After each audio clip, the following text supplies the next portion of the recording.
Pedo. Pedophile. Pedo. Next comic, give it loud for everybody for Anthony Eugenio. We're up next comic. Very funny. Wayne Russell, everybody. Welcome to the Open My Pain with Anthony and Wayne podcast. So, I've been watching the WWE AE documentaries. Yeah, you mentioned that the other night, and I started watching the Mick Foley one, and it's incredible. Isn't it? That was my favorite one. I It was the Mick Foley one, for sure. I think it's the correct one. I think it's the A&E one. There was like 4 or 5 of them, and none of them said A&E. Yeah, it's like some of them are on the A&E channel, some of them are on the Biography YouTube channel, but I believe they're the same documentary. Yep. Hour and a half, right? It's about that, yeah. Goes through his time, like first coming up, Yep. and then going up from WCW to Japan to ECW, all that shit. Just a schlubby fat fuck who, I mean, when he was younger, he was all right. But I mean, still, those guys were so roided up that him in comparison was a fat fuck compared to those other guys. Yeah. He just like made his way up the WWF ladder by just no control over how much he killed himself. God, that was awesome. It's incredible that he's still walking. Well, he's barely walking, if you saw that documentary. Barely, yeah, but Barely. I mean, he's walking. Well, he didn't take many steroids. I think steroids was the ultimate killer of all these guys because their like hearts would just explode. Yeah. I'm They surprised like Hogan's show. kicking. It's because of his dick. It can hold the blood. It took all the toxins from the steroids. That's why it's so big. It's monstrous. Like, it's not Storing fair. like a camel hump. That's why. Yeah. That's why when people are like steroids shrinks your dick or whatever, or even if they say balls, I'm like, look at Rogan. I mean, look at Hogan. That argument out the window. Guy admittedly took a bunch of steroids and could beat me to death with his penis. So, blunt force trauma. That fucking thing. Yeah. I remember I'll never forget the day I saw that video. I was watching it, and it was Bubba the Love Sponge's wife, which is hilarious that he was a cuck. And it's like, he's like, my name's Love Sponge. You're like, yeah, I guess. And man, he's like, all right, honey, get on the bed. And then she gets on the bed, and he takes his pants off. And I remember audibly going like, well, what's the fucking point then? Because it's like, you go through your whole life going, don't worry, Anthony, I know you're short, gross little pygmy. But all those guys that are cool, you know, that are tall, with a cool car, and that save America, their name's Hulk Hogan, their penises are small. That's why they do that kind of stuff. And you see that, you're like, no, life's It not just fair. pops out like a pool noodle. Oh my god, it's like a pool noodle filled with cement. There's no fucking way. They should do it. Yeah, I didn't watch his doc. I really don't like Hulk Hogan. I never liked him. Never was like a Hulkamaniac. Every time he went to NWA or NWO, NWA is a great band though, and just he's like, I'll put on a black handkerchief on my head and then I'll be a heel. You It's like, know what that that's was? lame. With Kevin Nash and all that? Yeah, well, WCW. not so much like the NWO thing, but the reason he went to as Hollywood Hulk Hogan. I'm sorry, Hollywood Hogan. It's because he lost. Because he couldn't do Hulk Hogan? Yeah, Yeah. there's that whole Marvel thing. He had to like buy him back. I guess when Marvel went in the tanker, he bought it back for like wicked cheap. You know, before these documentaries, I was like, it's kind of fucked up that WWE doesn't let them use their names afterwards because they're characters. It's like, that's them. You know, why wouldn't you let them do that?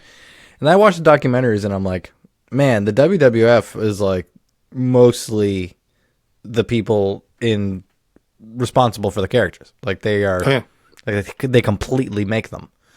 So it's almost like, yeah, I guess that is their character. Like the Undertaker is the WWF's. Like they made that from scratch.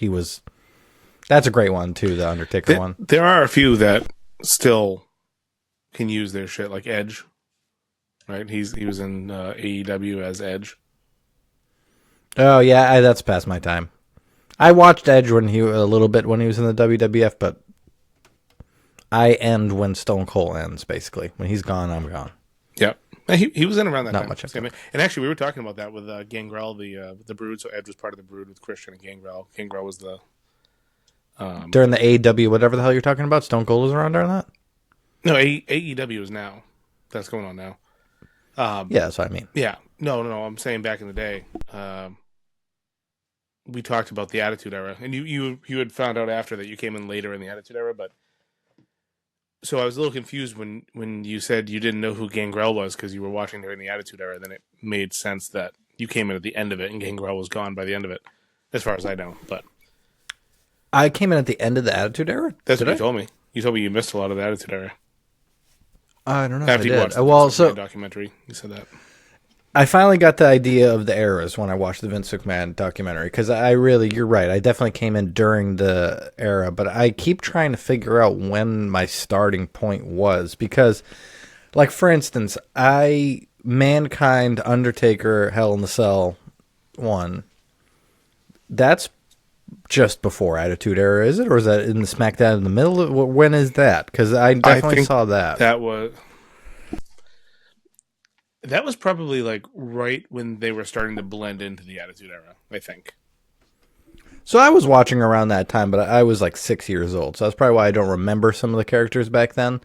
And my dad, it was 1997, I think. And I was 1991. So, yeah. But my dad got an illegal black box when I was around 8 years old.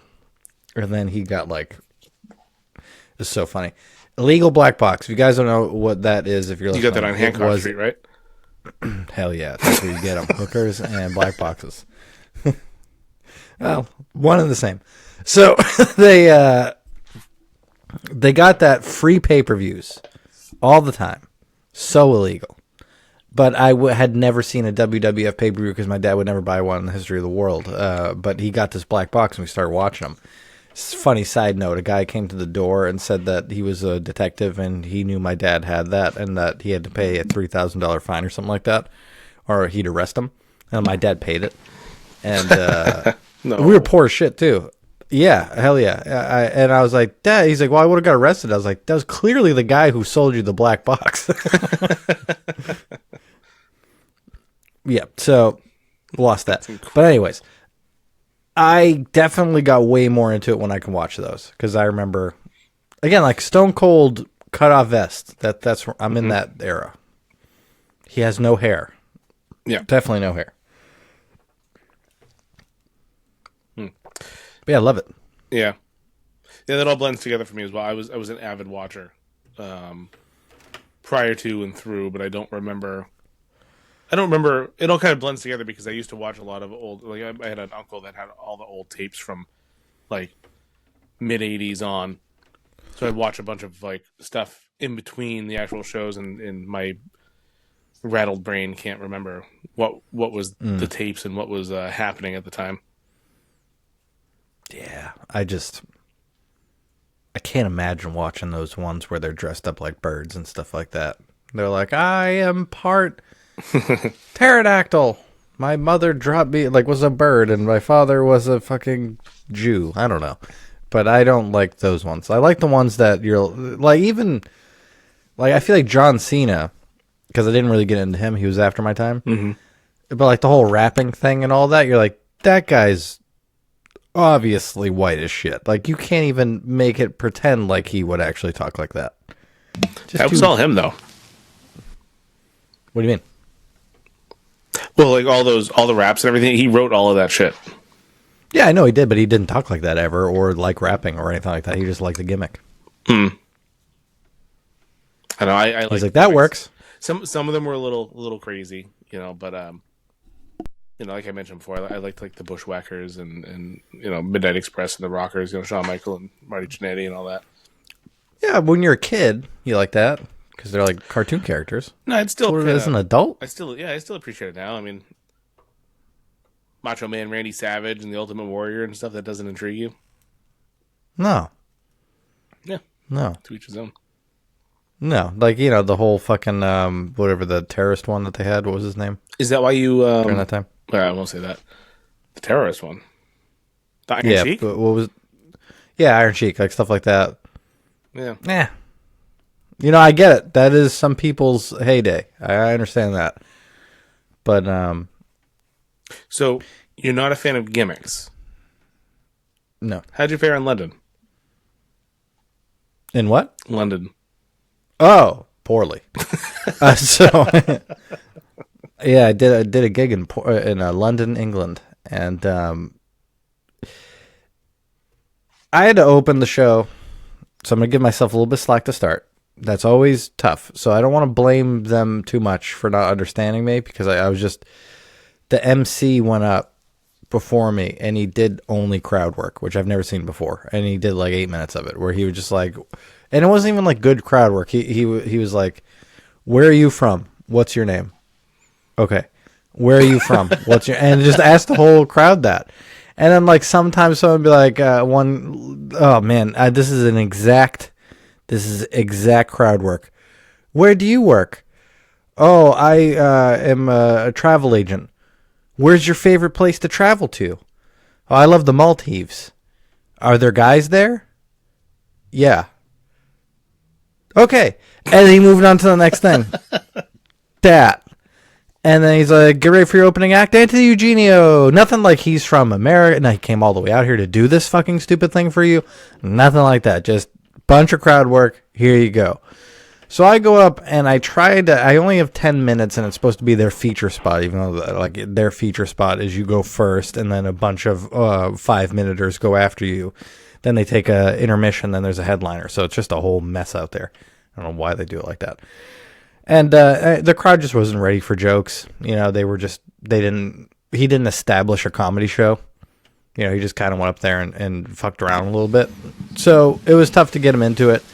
And then when I did, I just noticed there were some things that confused them. Like when I said pull out and get a puppy in my mistakes bit, you know, not come in a ladies is what I'm saying.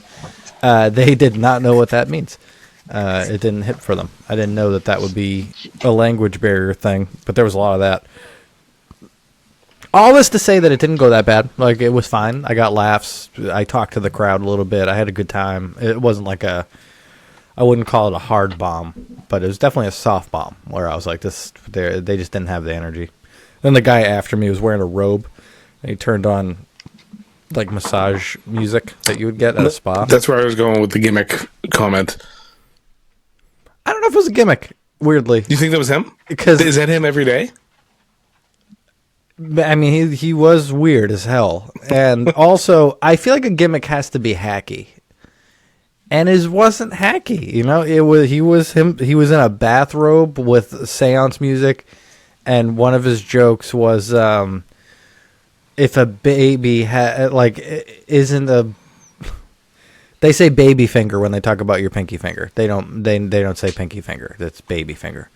And he said, "Isn't every finger on a baby finger?" And he looked off into the distance. And they laughed like crazy.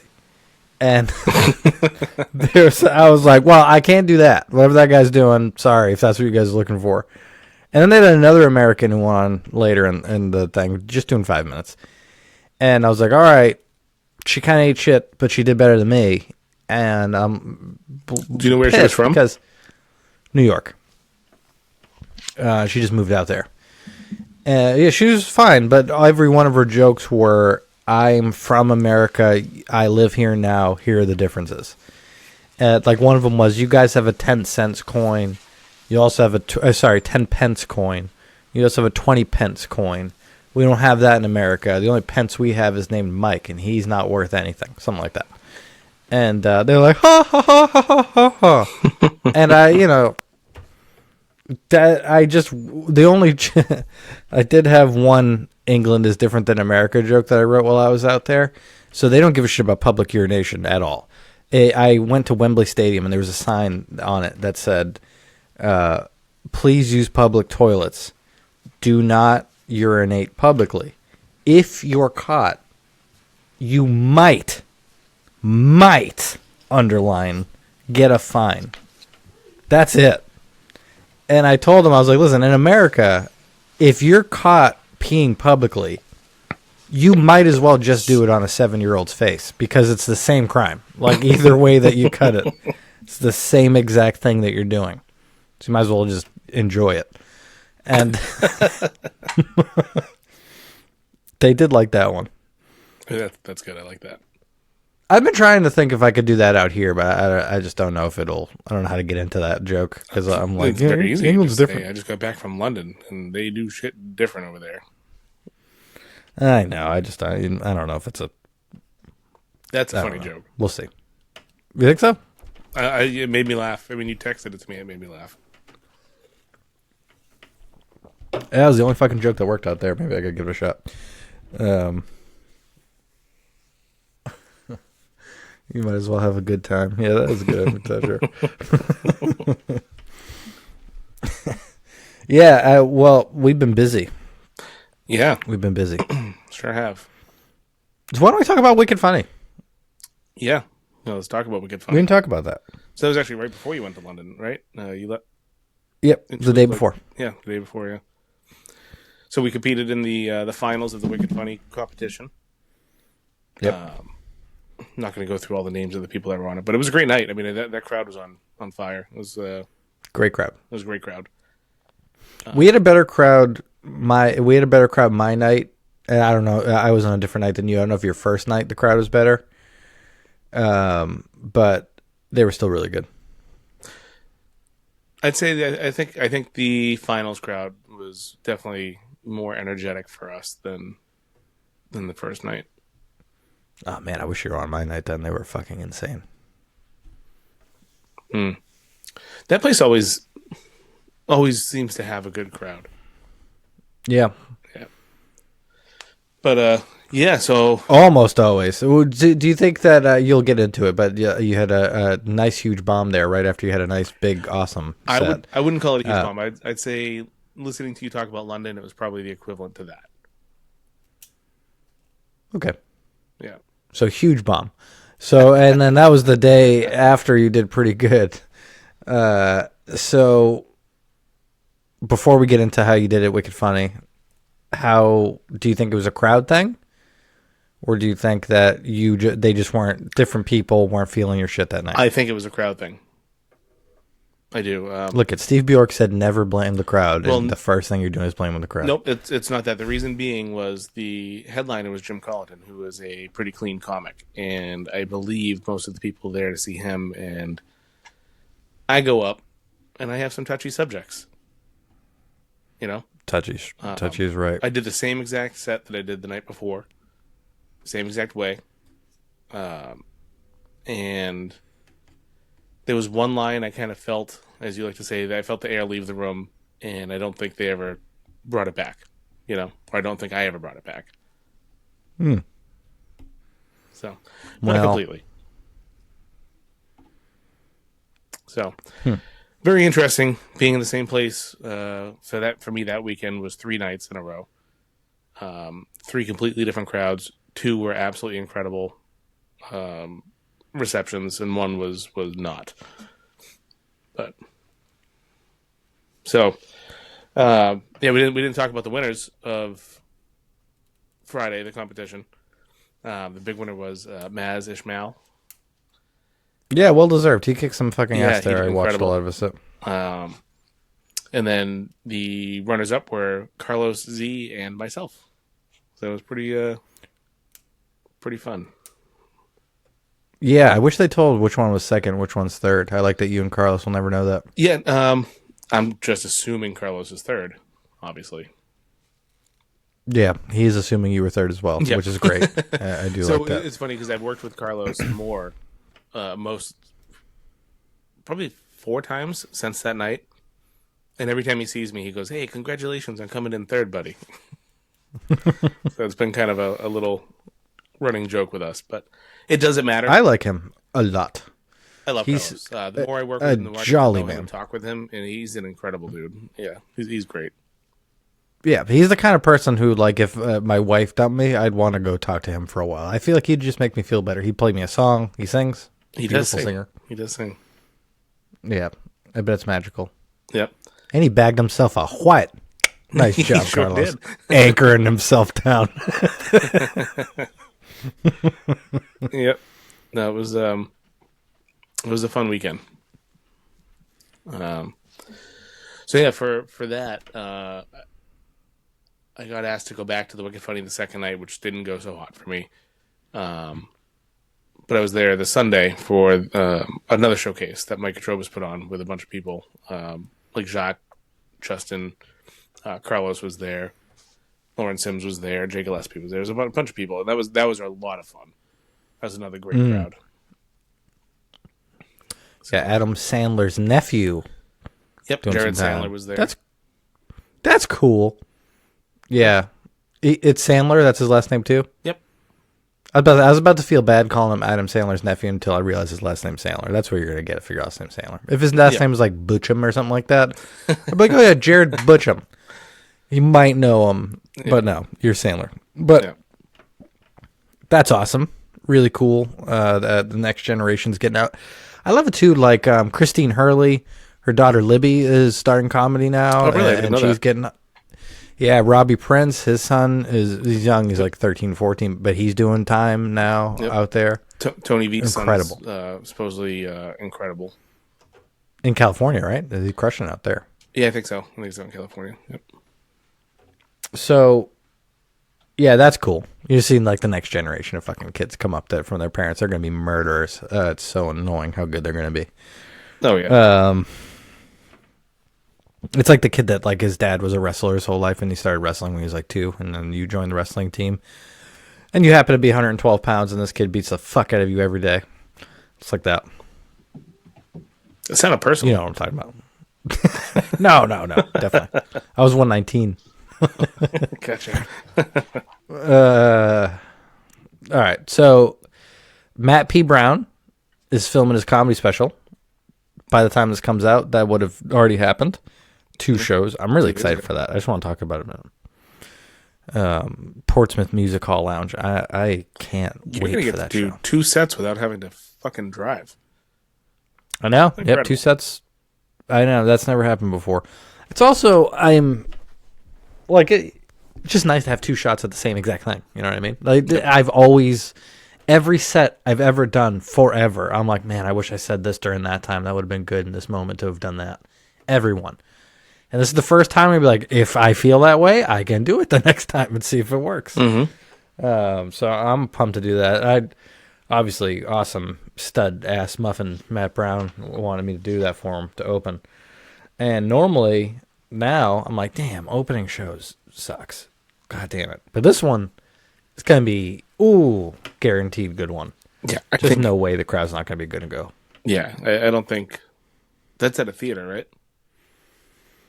I don't know. I've never been to the Music Hall Lounge, but I hear it's pretty big. I don't think it's like more than 200 tickets. I mean, it's got to be less than that.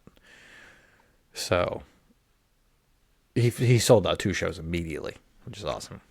Yeah, I think there's still a few tickets left for the first one. Well, borderline sold out. yeah, There's like 7 when I tickets. say on a there, few, kind I of spread out. literally mean a few. I think he said there was like 15 tickets left or something, which is fucking incredible.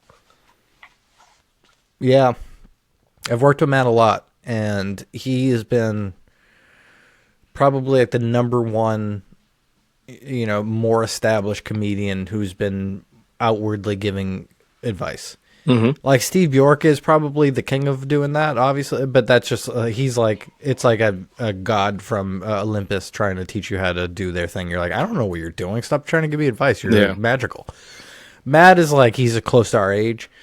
And he's just really, like, when he gives me advice, I'm like, I feel like he was in my shoes not too long ago type of thing, even though he's a really veteran comedian.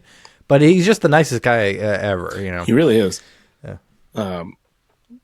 I got to work with him first up at Smitty's, and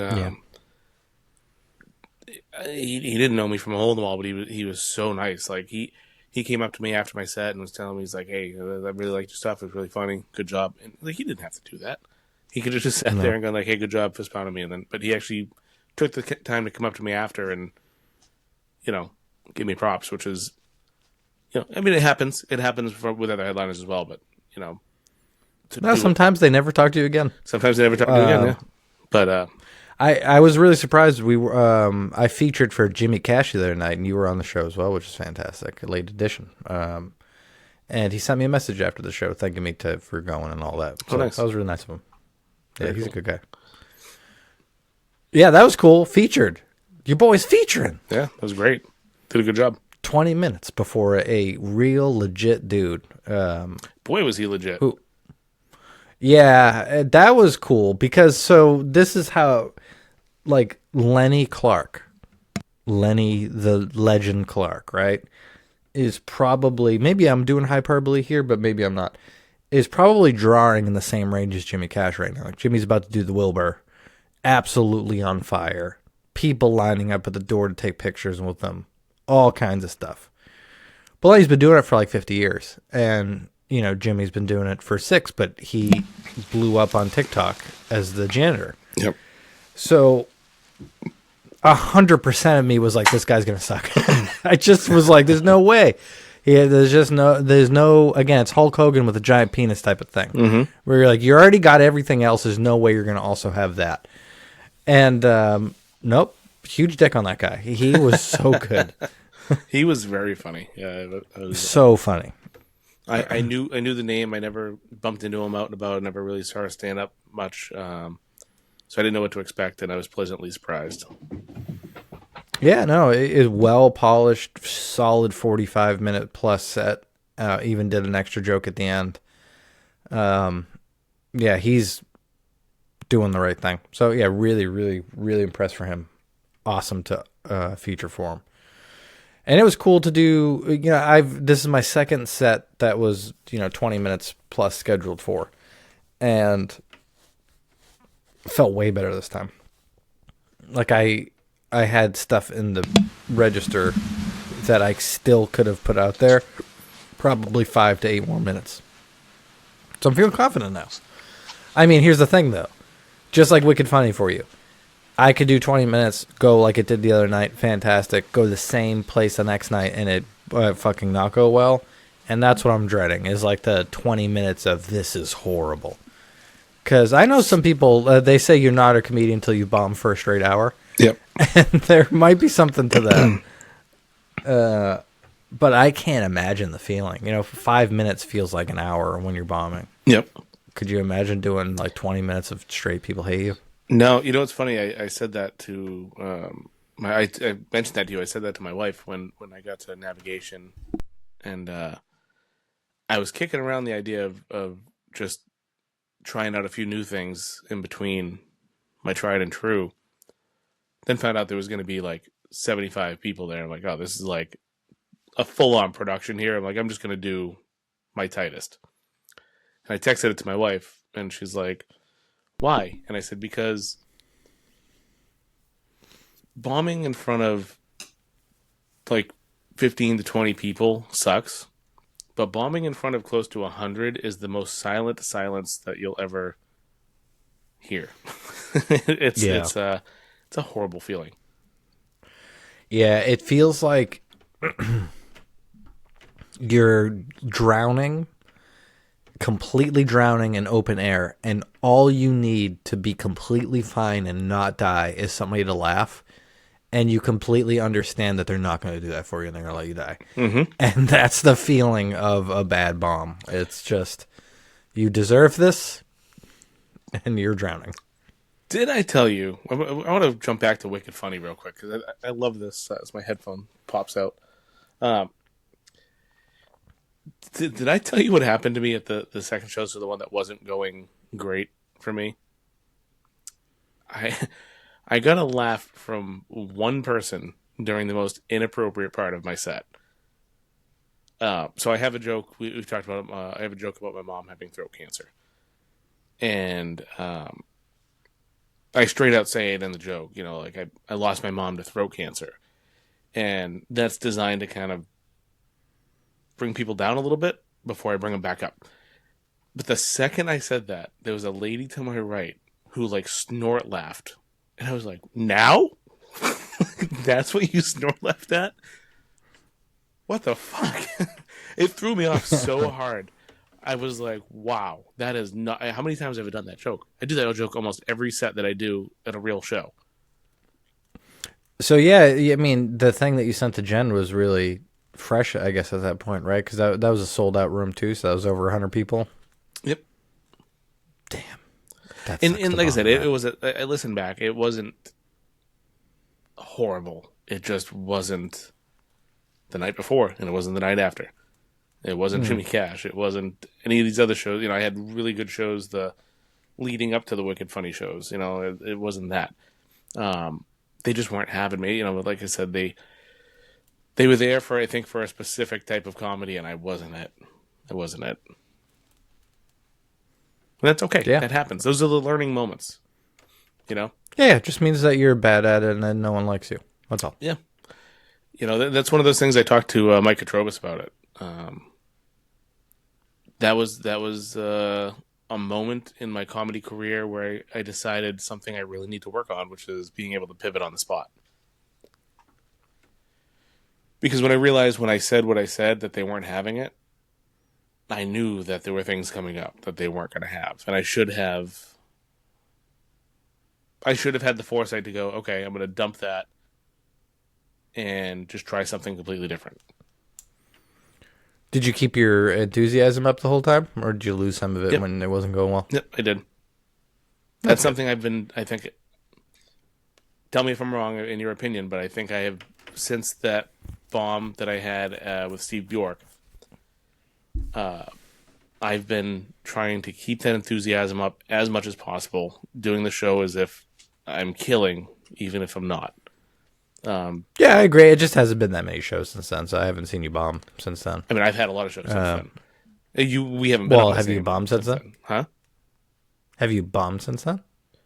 Just that one, which once again wasn't really a bomb. It felt like a bomb, but no, it wasn't. Did you do better at that one than you did at the Steve Bjork one? Oh yeah, No, then wasn't it? Because the Steve Bjork one, that was a certified bomb. But if you did better than that, then it wasn't. thanks. I'm sorry, man. That was made at Raytheon. That was a bomb. That set was sponsored by Raytheon, that's for sure. Yeah.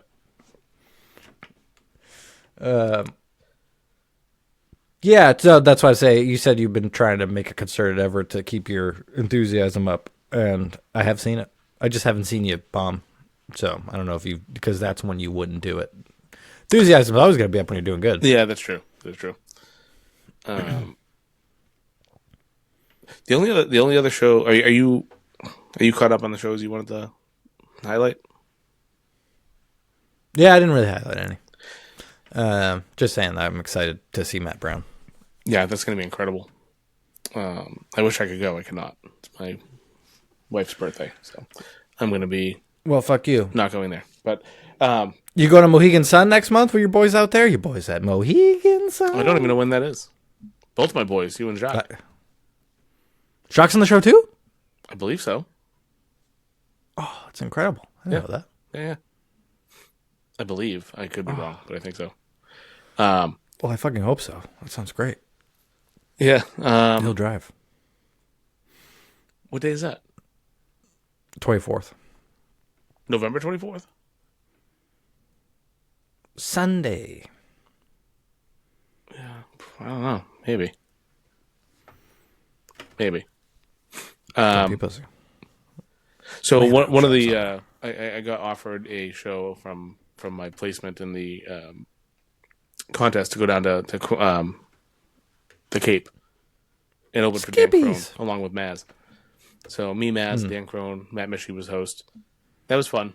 It was a little bit of a light crowd. They had trick or treating was that night down there, but I get to stay in a hotel that was it's called Surf and Sand. I think it's technically a motel, but certified where JFK used to take Marilyn Monroe.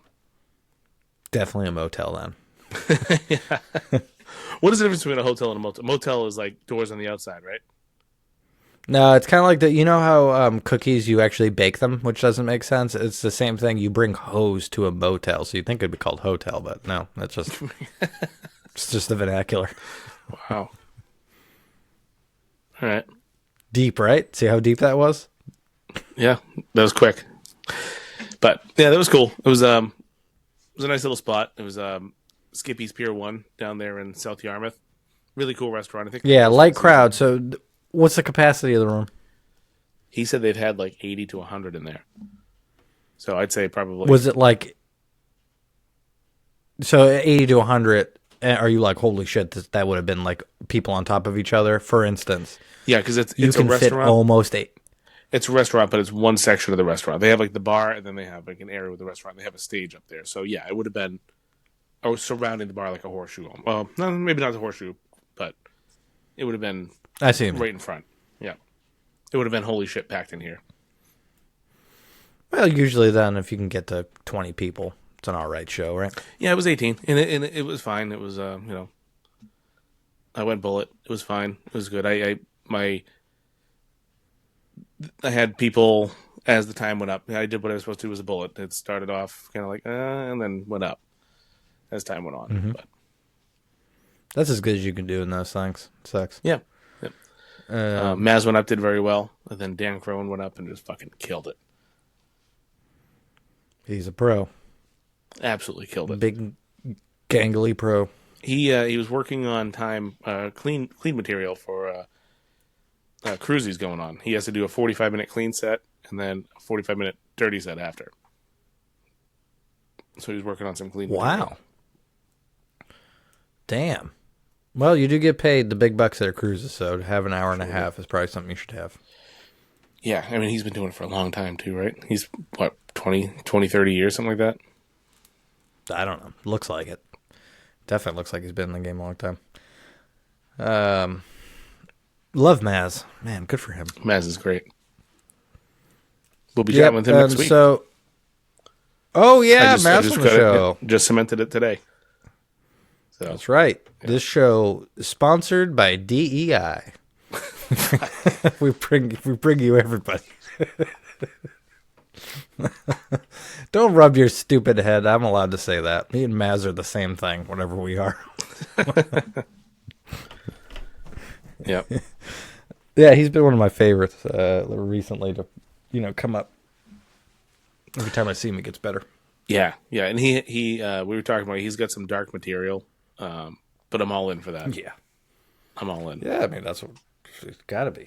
We see too much of that stupid other bullshit. So, before we run out of steam, did you see, and I don't want to talk politics at all, but did you see the Tony Hinchcliffe thing? Sounds like you want to talk politics. I don't want to talk politics. I want to keep the politics out of this conversation. But do you want to keep it out of there? Yeah. I want to tattoo Trump on my penis. No, sorry, go ahead.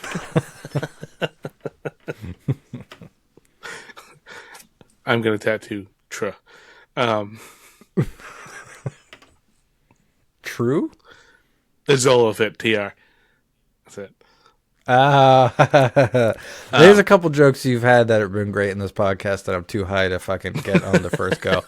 Let me, real quick aside, I'm going to call it a weave like Trump does, which is hilarious. He's like, I weave in and out of things all the time now.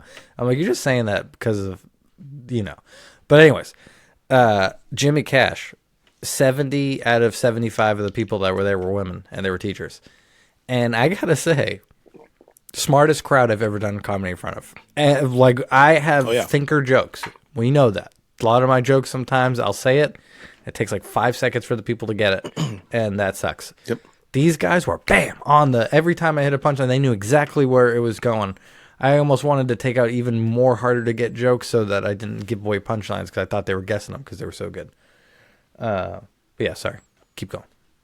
Yeah, no, they were awesome. And they were weaved. Very generous. But anyways, so it sounds like Wayne got a hand job in the bathroom. They're very generous. So did you see all the controversy around Tony Hinchcliffe? Yeah, he said Puerto Rico was a garbage island. Yeah. So, what are your thoughts on that? What are your thoughts on people being up in arms about a comedian telling a joke, whether you think it's funny or not? But I don't think people are up in arms about it. There are people. I think this is just. Yeah, I think it's just because it's a politics thing right now, and you get in the room with a politician, and someone's gonna be up in arms around you because it's an election cycle. So I think that this happens. Like, let's say Tony Hinchcliffe makes that exact same joke at a roast of Tom Brady. Mm-hmm. Whatever. Does that same joke. Yeah. No, nobody's going to say anything about it. No one's going to be up in arms. No one's going to care. They literally only care about it because it's a news thing to put during an election cycle. So think about if you're a clickbait company. If you put Trump in the title, you're going to get clicks. That's just where it goes. So you got to think of any reason to make an article that has Trump featured in it. So Tony Hinchcliffe says that Puerto Ricans are worthless garbage people, and they completely are going to run with that. You're going to get it. You should never get mad at a comedian for anything they say ever. Yeah. So there you go. Something I didn't realize. Except Michael Richards said the N-word. You can't do that. Can't do that. He did. He He can't do that. really beat himself up over that too. Like, I mean, he should, but he really should have. It's- Yep. He didn't Yep. stop doing comedy for like 8 years. It's been a long time, and he's like, yeah, I've never seen him do comedy since, and I don't think you're allowed to. You get your fucking comedy license revoked if you do that. You get a DWI. Can't do that. So No, I'm so free speech on comedy. Except that. Yeah. You can't do that. Yeah, There's even a guy, remember, at the Booking Bar, and he came close to saying it. And Oh, yeah. everybody was like, he's how talking about dare that- you, sir? that NFL coach, right? NBA. NBA. Yep. Yep. Yeah. Steve Kerr and his son, Nicholas Kerr. And you could see where he went with that. Yep. Shorten his name Nick. Anyways, It was- did that, and people were mad. People. People were mad at him. You can't do it. I agree with that. I feel like I want to follow life exclusively via logic. Like, oh, that's not logical, so don't follow it. And listen, logically, that guy just talking about an NBA coach or Michael Richards just going off the rails there for a minute shouldn't mean he's not allowed to do his profession anymore. It's free speech. He's not inciting violence. He's just saying a really horrible thing. But you should be able to do that because that's what free speech is, blah, blah. No. You feel icky when he says it. Stop saying it. You don't need signs for that. You just got to there's a feeling, Yeah. Yep. Like when your wife looks at you, that grossness that she feels. I feel wrong. that grossness, so it just radiates. It's right, exactly. It's just wrong. So I found the whole Tony Hinchcliffe thing interesting because it's all that I saw on my Facebook feed, all that I saw on like news articles that were popping up for a little while. I'm hearing people talk about it in real life. But did you see George Lopez looking like Coheed and Cambria at the Kamala Harris rally over the weekend? No. So I will say he made a joke as well, but much more cleverly done. But he had said something along the lines of Trump said he was going to build a wall along Mexico. And I said, you better do it in one day because, your material is going to be missing the next day. Because implying that Mexicans are thieves. Yep. Which, I mean, he's Mexican. So, whatever. Mm-hmm. But You're allowed? yeah, I guess. But nobody said anything about that. I just thought it was interesting. It's like, where do you draw a line? And I'm sure the line is, Tony Hinchcliffe isn't Puerto Rican. He also made a joke about carving watermelons. Nobody said anything about that. That one was way worse, by the way. I That know. one was way worse. That's what I'm saying. That's what I'm saying. But here's the thing: if a joke's not funny, just don't laugh at it. And if I don't know, No, listen. Hitler was wrong. He was wrong. He was good at it. he was So good at it. But he was wrong. And that Tony Hinchcliffe, that was a good joke, but it was wrong. He used his powers for evil, but yeah. sorry, it was good. Yeah, I do think you're right though. If it was a different scenario, and you know what, there's probably shame on him. But I mean, I don't even want to say shame on him because he was brought there as a comedian to talk, so he's obviously expected to try to be funny. He was trying to do that, in my opinion. And if he did test those jokes out at like open mics or whatever, that would have killed. If you said that at an open mic, That would kill. If you said that at a show Yep. anywhere around here, it would probably kill. I do think he knew that reaction was coming, though. In my opinion, that's what his goal. Like his goal was to go viral for saying the worst thing in the world. I don't know that he thought that reaction was going to come from the crowd, though. He got booed. They liked it. No. Did he? I'm pretty sure he got booed. I heard people go, "Hell yeah!" Oh man, I did my immigrant parents joke, and I don't go down the road of calling I don't know. I do say I have a Puerto Rican side to that joke with Puerto Rican ducks and chickens and all that. So maybe same vein, ballpark. I'm saying mean things, but I had one point where it's before the misdirect, so I'm really leaning into this is a racist bit. So I'm like, if these people don't have their papers, they should get out of here. And I remember I did it once, and it was Providence, and it was just all MAGA hats, like just all of them. And I said that part, and the guy was like, yes! Yeah! Like I could see me just getting so fired up. I love that. It was awesome, because I was like, hey, man, whatever gets you to be happy. If that's what you want to take this joke, I'm obviously being sarcastic. That way. Oh, that's so good. All right, Wayne, you got anything coming up that you want to talk about before we get off this bitch? Show wise, no, but I was going to mention this to you before we actually even hopped on, and I'm going to mention it to you now. I told you to remind me about BBC. So I had a story about this, And I said no. I know. I'm doing it anyways, much like I did on the second Wicked Funny show. You're getting it whether you want it or not. We've already talked about the Hulk Hogan BWC. Now we got to talk about this BBC. So, I think we've talked about this a little bit. I've been my son's at a perfect age for mining material. He has his own thoughts and he does things on his own pretty autonomously. It's great. But I was cooking dinner. Yeah, he's a person. Keep going. He's like a little person now, yeah. So I'm cooking dinner and he's watching TV in the other room. And now I will say we don't usually let him use the remote because he will try to get on like YouTube and like different things, and like he can't really read it yet, but he knows symbols and tries to get in. But he will find it. He will get it. I mean, he's getting taller and more creative, so at this point it is what it is. But I'm cooking dinner and he walks in, he goes, "Daddy, come here." I was like, "Hold on, buddy, hold on." He's like, "Come here now." I was like, "Wait, what's up?" He goes, "Daddy, what does BBC spell?" I was like, "It doesn't spell anything, buddy." And he goes, "Why is it on the TV?" I was like, "What?" I was a little nervous. I ran into the room. He was watching Bluey, which is the ending credit. It's put out by BBC, British Broadcasting.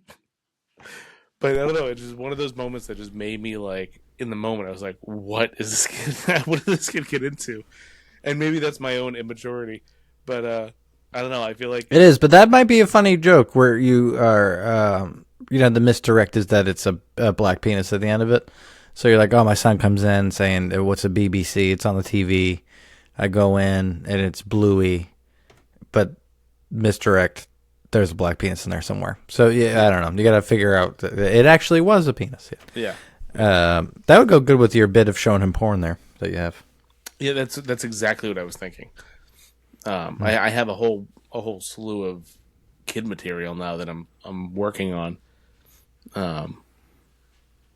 Pedo, pedophile, pedo.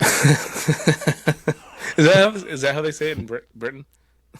There you go. They're called pedos. Yeah, they go. There's. You gotta watch the after you get off of this, look up Ricky Gervais pedo. Just put that in, and there's a funny from one of his shows. He's walking by a school ground in England, and there's like a little fat kid dressed in English school uniform. That was Probably seen that one. That was the show Life where After, he lost I think his it's called. wife, right? Afterlife. Afterlife. Yeah, Afterlife. I only watched the first season of that. That was a great show. Such a great show.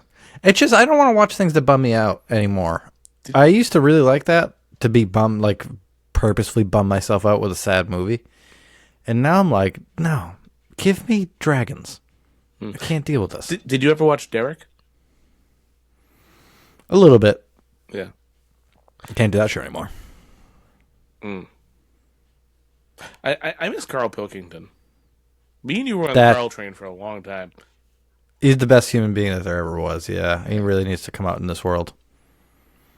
Just he used to send me I don't know if I've laughed any harder than when you can get in a good Ricky Gervais, Carl Pilkington laughing session. You know, when he's like,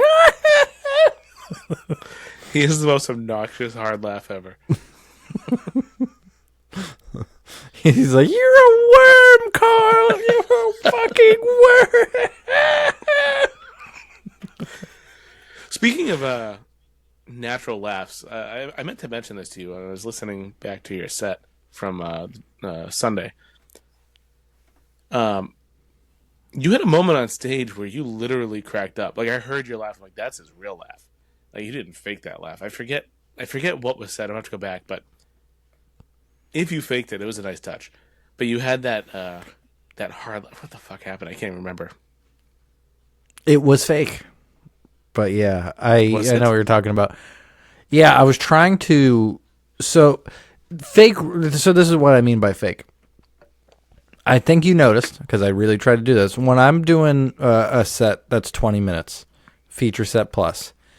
I can't do my set the same way that I do on 15 minutes and below, which is more go up there, joke, get through it, like Slow it bam, down. bam. I like that style. But you got to be more conversational. You have to be more like you're in the moment, like you're just fucking around with them. You need to connect with them.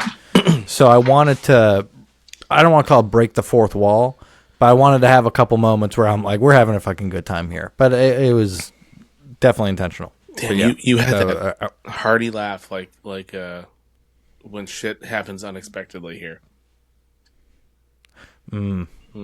what was it on though? God, I'm trying to remember because I know what you're talking about. I think you were. I think I it know it was might on have purpose. been during anal equity, and you were talking to that table on the right. Oh, yeah, and I said that I know what you're thinking, that type of thing. Yeah, nope, that was just I Very well have done. to sell that joke. Very Thank you. well done. Yeah, that joke has to be sold. If any time that joke is ever bombed, it's because I was just saying it. That's a physical joke. I got to get really emotional on that one, and I did. And you know, I'm gonna try a new ending to dick shrinkage next time. I sent you a Dracula thing, a pun for Dracula to end it, and I really think I got a good angle on that to make that funny. So I had I'm gonna another try that, but I had another note on that joke too. I'll mention after if you remember to remind me.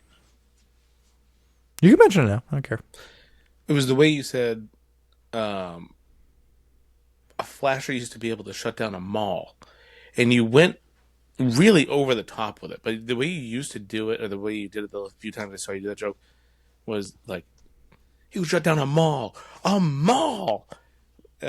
you did it the other night. This with- time I went even you harder. went even Yeah. harder, and I think it was too hard because you Was it? added you added words and stuff. I think it was just if you built up that. I think if you built up the energy in that joke, you know what I mean? Like you started way up here, but if you started, he would shut down a mall, and then just continued going up instead of like peaking and then staying peaked. Yeah, I think you're right. It's just tough because I peaked in the anal equities portion of the joke, so I wanted to. I didn't want to drop the energy. You sure did. It was just that was the best reaction to butthole, saying the word butthole. I know nobody's getting this because I'm really kind of inside baseballing this, but in that joke I say the word butthole, and it's a reveal because I am definitely I'm asking the crowd a question. Then Can I just Sorry. say, how do people not get that immediately? I've only heard like I think you usually get like one person that'll say it quietly, and sometimes you hear it. But how does not everybody just go butthole? I knew they weren't because they were all ladies, and I think I don't know if you noticed during this, but normally I'm really quick to say butthole because you've seen it fall off the rails by me letting too much time go in between. But this time I took a sip of water, because I knew based on them based on the fact that I'm taking this material out towards 3/4 of my set and it's really different than that on purpose. I want it to be jarring in the middle of my set to kind of just, I don't know, I want to change Almost like a gears a reset. little bit in the middle. Yep. Yeah, you're in the middle of a long set. I want them to be engaged. I don't want to lose them. So I put that joke in an area where I'm like, all right, if they're getting bored at all, this is going to get them re-engaged. But yeah, no, that I don't remember where I was going with that, but it went well. It's a good joke. You know, you're talking about taking a sip of water. I think that was. Oh, yeah. I think I knew they weren't going to get it, so I wanted to give them a sip of water so that I can take a sip and they're looking at me with anticipation. I could be like, that's obviously their butthole. Yeah. And it was the biggest reaction to that I've ever gotten. Here's an interesting thought I just had about that. There's a big difference between just waiting and staring off into the crowd, waiting for an answer, versus giving them an option to interact, and instead of waiting for them to interact, say, all right, I'm just going to take a sip right now. And that using that time to take a sip of water so they don't feel like they have to say something, but if they want to, they can. Yeah, it's true. You're right. I'm not like begging for the response. I'm more, this is a good time to take a sip of water. I did during Giraffe, I picked up my water bottle and I realized halfway through Giraffe that I had no point in that joke to take a sip of water. Like it's just the entire joke is talking. So I held the water bottle like the entire joke and I put it back down. So that was annoying. I don't know if anybody noticed that, but I did. I did notice you picked it up and put it down, but I don't really think much of that because I do that as well at times. Yeah, I was just like, man, I'm parched, but there's no natural place to stop this. Yeah. But yeah, no, there we go. We did it. Anything else? Did it? No, I'm pretty quiet, much to my wife's mental state. I think the next few weeks is going to be good for her.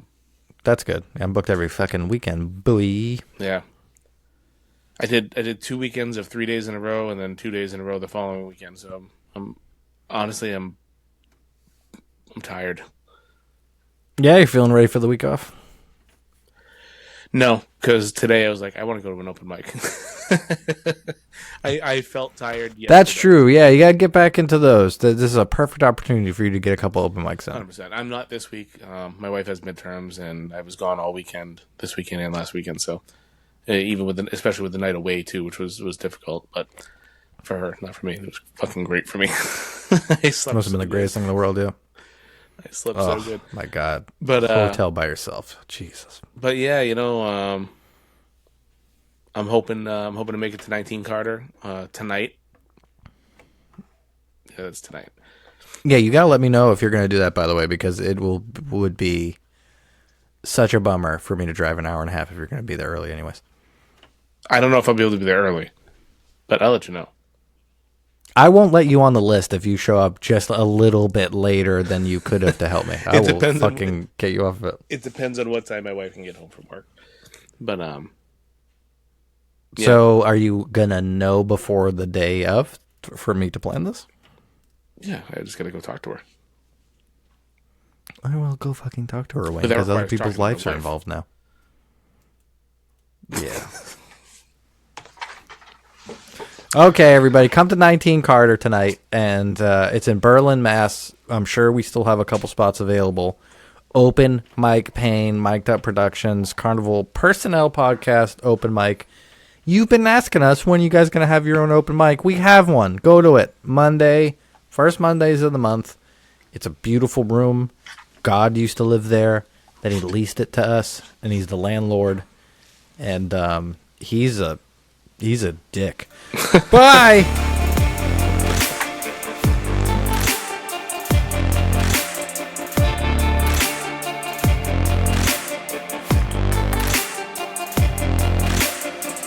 You're a worm, Carl.